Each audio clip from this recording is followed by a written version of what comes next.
Stugotz, we had Aaron Brockovich on last week because I don't want people to normalize some of the things that are happening in this country and how it is that we're damaging people and the environment. And what's happening in East Palestine, Ohio, is horrific for a lot of the residents there. A lot of people have seen the derailment. They see the mushroom cloud of black smoke in the sky. They see the reports of fish being dead nearby, or kids' lips turning blue, or projectile vomiting, because something very bad has happened with this derailment. And David Sirota of The Lever, he has done some reporting that I haven't seen anywhere else, holding people accountable and showing you how big money corrupts things and how people cover stuff up. So he's joining us now, and thank you, David, for making the time in joining us.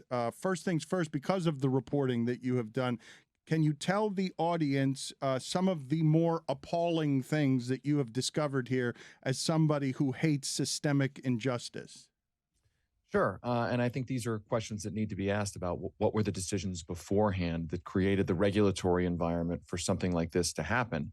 And we should add that, we have about 1,000 train derailments a year. So this is a terrible, terrible disaster. But it is sadly, if not the norm, it's certainly something that we see over and over and over again throughout America.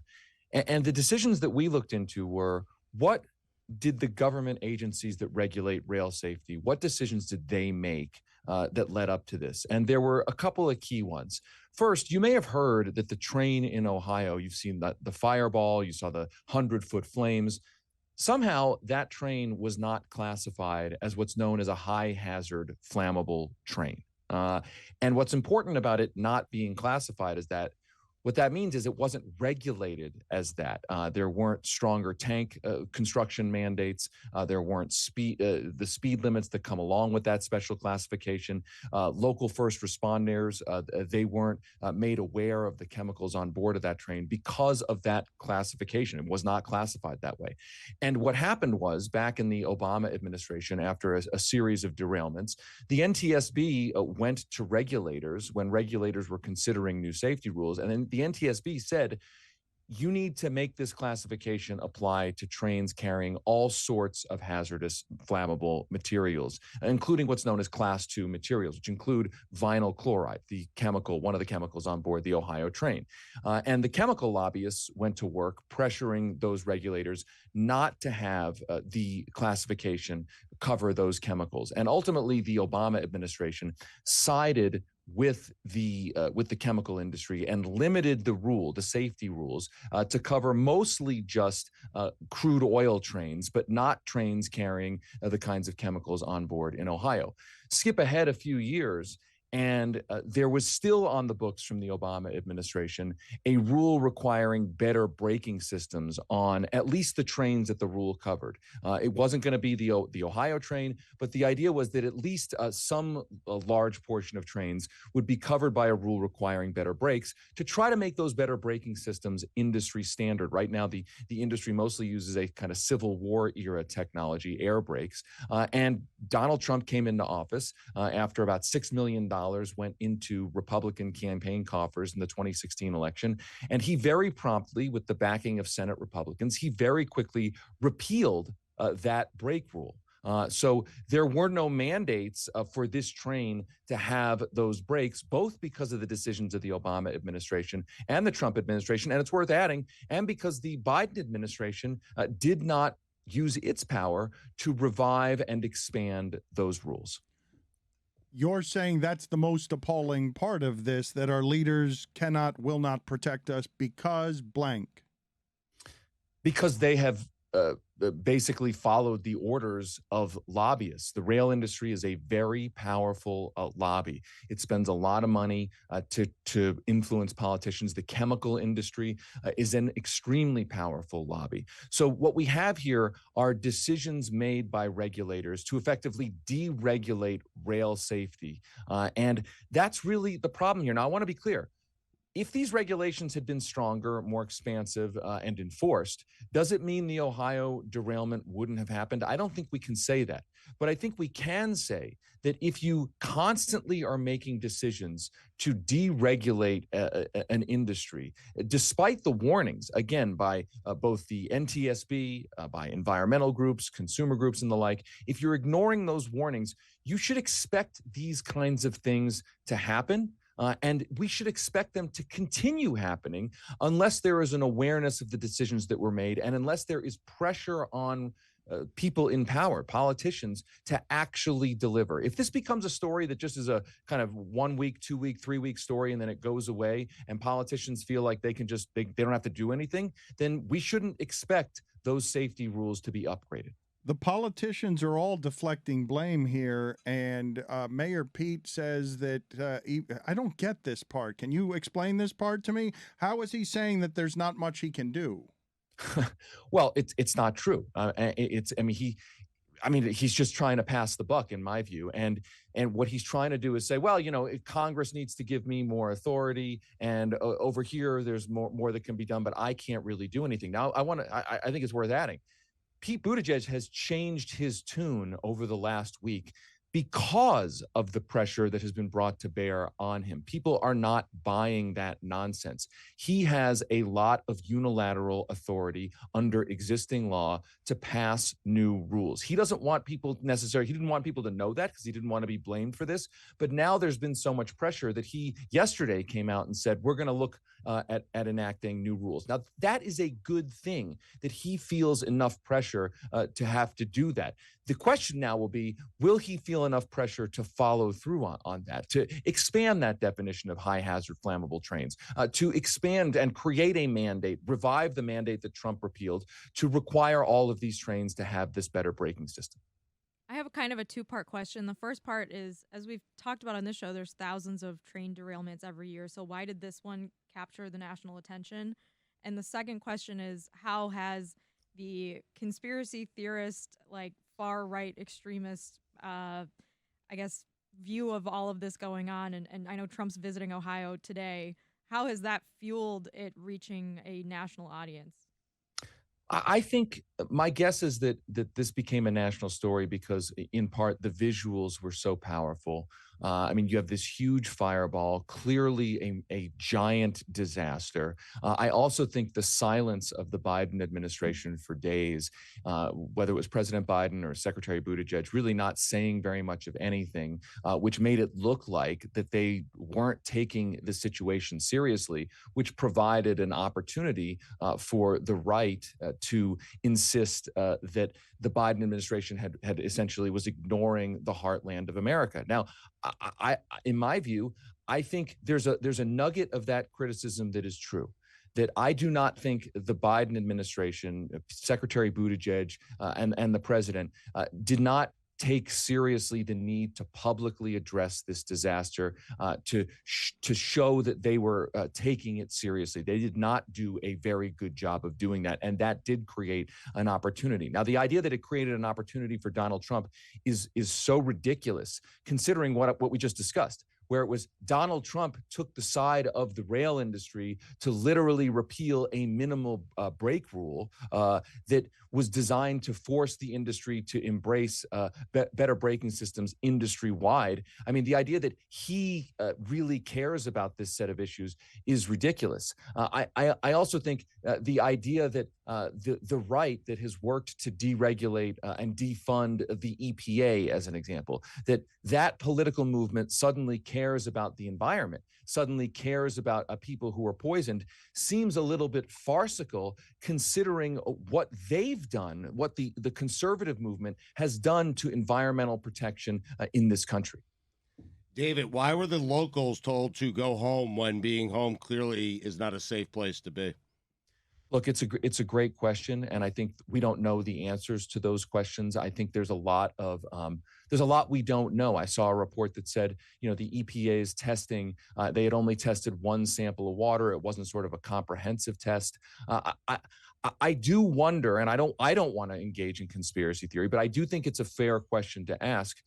Is the political system trying to sort of say nothing to see here, move along, when there is a lot to see here, and people shouldn't just move along. There's always, I think, in politics and government, there's always this impulse to try to avoid a panic, and in part try to avoid accountability, to try to avoid people holding their politicians accountable and demanding answers. So I do wonder if the effort to just say, hey, everything's fine here, it reflects that kind of impulse to say everything's normal, no need to panic, everyone can just go about their day. I don't think the evidence I've seen, I don't think that everything is very normal right there. David, it seems like the overarching problem here is the lobby industry and the power it has, which we most often hear associated with the NRA.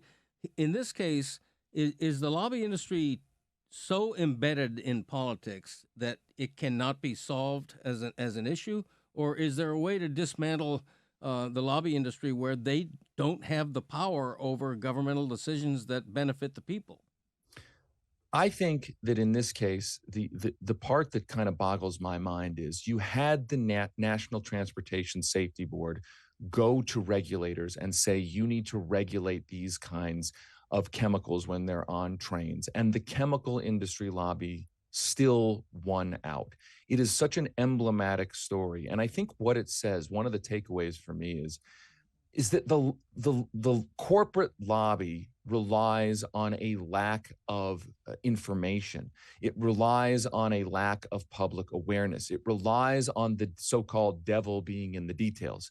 So when the regulators at the Transportation Department are considering the intricacies of regulation, the public is not really there. The public, the media is not really covering it. It can be very esoteric. And that's where, for instance, the chemical lobby or the rail lobby really can wield its power. It's wielding its power sort of in the shadows because there isn't public outrage and pressure on a day-to-day basis.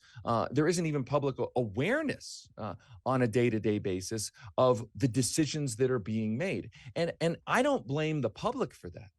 I frankly blame the media for that because the media is more interested in covering kind of sensational stories rather than the day-to-day decisions of government. There weren't stories back in 2014, 2015 that said, hey, the National Transportation Safety Board just went to the Obama administration and said, you got to regulate these toxic chemicals moving through communities all over the country. There wasn't reporting about that decision. It was a decision that happened kind of in the dark. So I guess that's a long way of saying, I think the solution here, it's not an easy solution. It's not a quick solution, but I think the solution here to, if you're not happy with corporate lobbies having too much power, then we need a media that does a much better job of raising awareness of how that corporate lobby is wielding its power on a day-to-day basis, wielding its power against the interests of everyone else.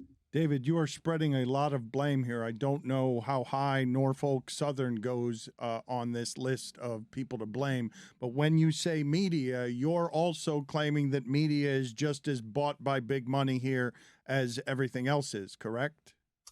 Absolutely. Look, when we put out our story at the Lever after a couple of days, we were criticized at one point by the news organization, one of the reporters there, Politico. Politico didn't like that we had then gone and asked our readers to help fund more of the journalism that we were doing to expose this story. Politico, of course, is bankrolled, and I'm just using it as one example. It's bankrolled by big corporations, including, by the way, bankrolled by the rail industry's lobby group. It had run sponsored content from the rail industry touting the rail industry's safety. Now, my point in bringing up that story is that I do think there are financial disincentives to corporate media covering these kinds of decisions on a day-to-day basis. I do think that in a social media-driven world, there are media incentives to cover sensational stories rather than decisions about what regulators are doing vis-a-vis the chemical lobby or the rail lobby.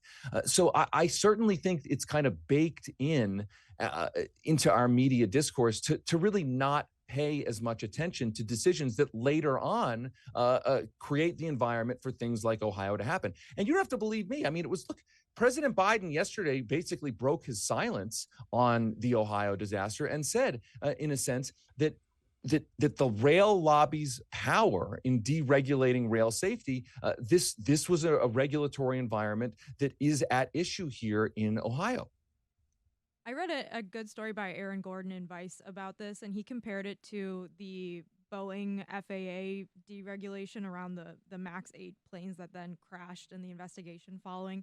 Could you kind of explain how that might work to people who maybe can understand this in better terms of commercial aircraft, which we all kind of use on a regular basis? I'm not an expert in that story, but the broad strokes are that there were warnings to regulators when it came to air safety, when it came to Boeing, and ultimately the aviation industry basically essentially got regulators, or at least reportedly got regulators not to crack down, not to necessarily take it seriously. And I think, again, this is a repeat story. This happens over and over and over again. Now, some have said, why are we looking back? Why look back at these decisions? Why aren't we looking forward? Why aren't we?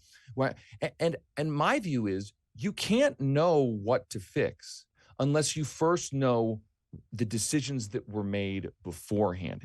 It is important to make sure that we know what the decisions were and to hold people accountable for having made those decisions. Here's the thing. If you do not hold people accountable for the decisions that were made, then you are sending a message to the entire political system. If you make terrible decisions, if you make reckless decisions, you will not face real political consequences.